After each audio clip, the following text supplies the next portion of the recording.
بسم اللہ الرحمن الرحیم نحمدہ و نصلی علی رسول الکریم۔ صحیح البخاری کتاب الوضو باب غسل المنی و فرقہ و غسل ما یصیب من المرات، یعنی منی کا دھونا اور اسے مل کر دور کرنا اور اس کو بھی دھونا جو عورت سے لگ جائے۔ حدیث نمبر 229۔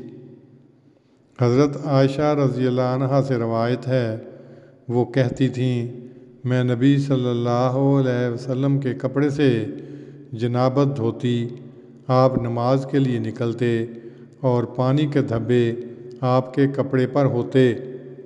اسی باب کی اگلی حدیث 230 ہے جو حضرت عائشہ رضی اللہ عنہ سے مروی ہے۔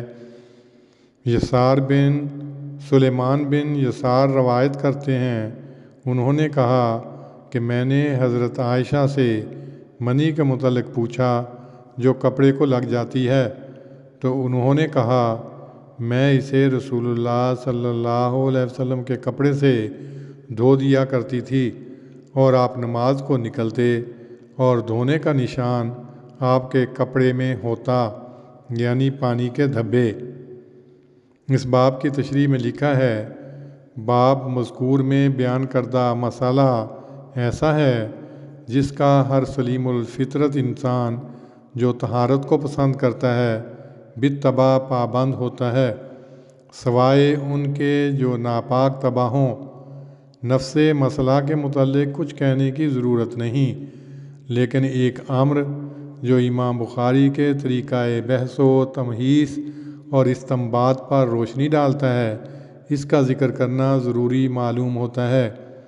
ایک ہی واقعہ مختلف راویوں سے نقل کیا ہے اور حضرت عائشہ سے سننے یا ان سے پوچھنے کے متعلق جو اختلاف تھا وہ دور کر دیا ہے، اور اس ضمن میں دوسرا باب قائم کر کے ایک اور مسئلہ بھی بیان کیا ہے، یعنی اگر دھونے کا نشان رہے تو کوئی حرج نہیں، نماز پڑھ لے۔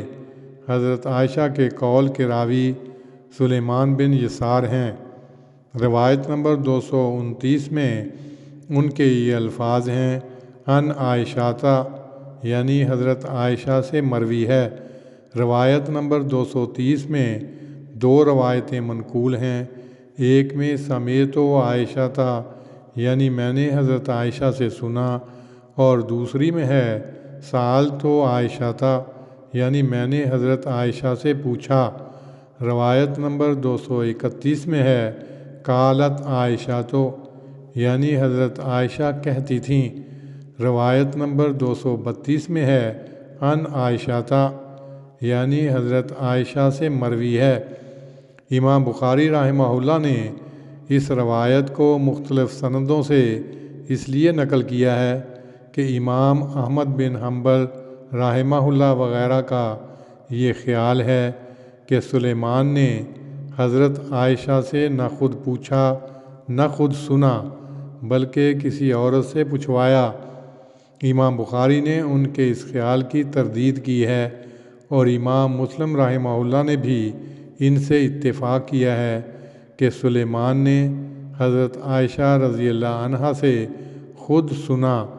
صحابہ ضروری مسائل کی تحقیق میں بے جا شرم و حیا نہیں کرتے تھے۔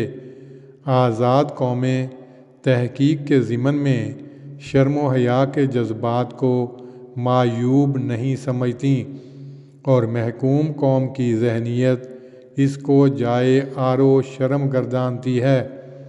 آج سے سینکڑوں برس پہلے بھی یہی حالت تھی اور اب بھی یہی ہے۔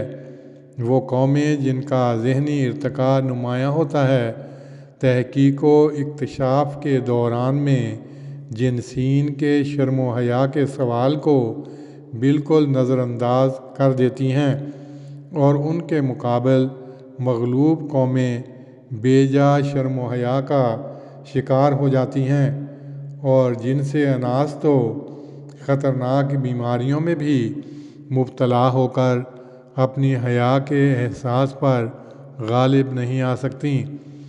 صحابہ کے ذہنی ارتقاء کا مقابلہ کرتے ہوئے ہم کو یہ نہیں دیکھنا کہ مسائل چھوٹے تھے یا بڑے، بلکہ اس روح حریت و اخلاص کو دیکھنا ہے جو ان کے اقوال و اعمال کے پیچھے کام کر رہی تھی۔ طہارت وغیرہ کے مسائل کے متعلق پوچھوانے کو پست ذہنیت ہی بے شرمی کہے تو کہے، مگر ترقی یافتہ ذہنیت اس کو نظر استحسان سے دیکھے گی۔